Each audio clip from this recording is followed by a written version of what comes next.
हरे कृष्णा।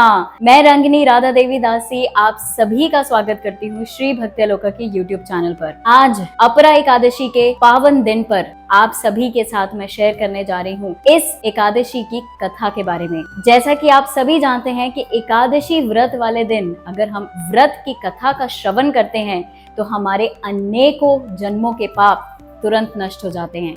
इस पावन अवसर पर हम इस एकादशी की महात्म्य के बारे में सुने। ज्येष्ठ मास के कृष्ण पक्ष की एकादशी का वर्णन ब्रह्मांड पुराण में युधिष्ठिर महाराज और भगवान श्री कृष्ण के संवाद में आता है। युधिष्ठिर महाराज ने भगवान श्री कृष्ण से पूछा, हे जनार्दन, कृपया ज्येष्ठ मास के कृष्ण पक्ष में आने वाली एकादशी का नाम बताएं, उसके महात्म्य के बारे में आप वर्णन करें। भगवान श्री कृष्ण युधिष्ठिर महाराज से कहने लगे, हे महाराज युधिष्ठिर, आपने बहुत ही समझदारी और वास्तविकता से देखा जाए तो सभी के हित के लिए एक बहुत ही अच्छा प्रश्न पूछा है। इस एकादशी का नाम है अपरा एकादशी और जो कोई भी इस एकादशी के व्रत का पालन करता है वो अपने सभी पापों से मुक्त होकर पुण्य संचय करता है। इस व्रत के पालन से अनेक घोर पाप जैसे ब्रह्म हत्या, भ्रूण हत्या, दूसरों की निंदा करना, अनैतिक स्त्री पुरुष संबंध, झूठ बोलना, झूठी गवाही देना, अभिमान करना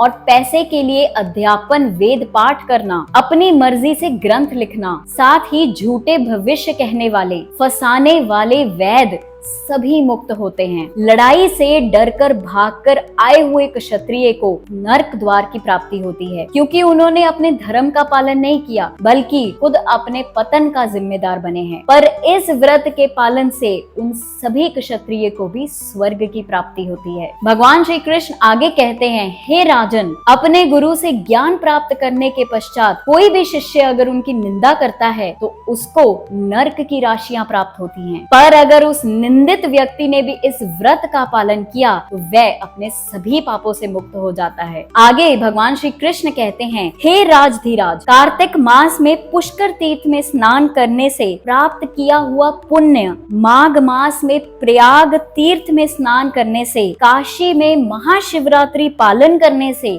गया में जाकर विष्णु पाद पर पिंडदान करने से, गुरु जब सिंह राशि में आता है उस समय गौतमी में स्नान करने से, कुंभ मेले के समय केदारनाथ में स्नान करने से, बद्रीनाथ यात्रा करने से, सूर्य ग्रहण के समय कुरुक्षेत्र ब्रह्म सरोवर में स्नान करने से तथा हाथी, अश्व, स्वर्ग और भूमि दान से जो भी पुण्य प्राप्त होता है सिर्फ और सिर्फ केवल इस व्रत को पालन करने से मिलता है। आगे वे और बता रहे हैं, ये व्रत बहुत ही तीक्ष्ण कुल्हाड़ी से पाप वृक्ष को तोड़ देता है अथवा आग के जैसे सारे पाप वृक्षों को जलाकर भस्म कर देता है। ये व्रत तेजस्वी सूर्य से पापों को, अंधकार को दूर भगाता है। हिरण रूपी पापों को भगाने वाला ये सिंह व्रत है। इस अपरा एकादशी का पालन करने से और भगवान के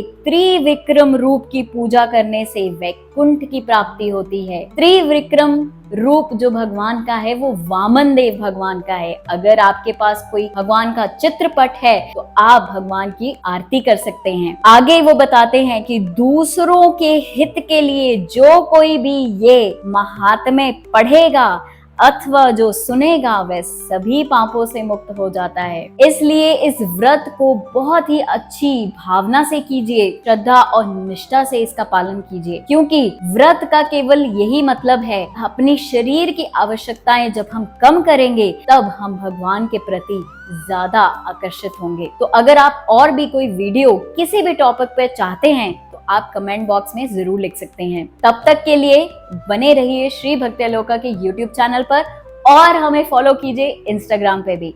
हरे कृष्णा।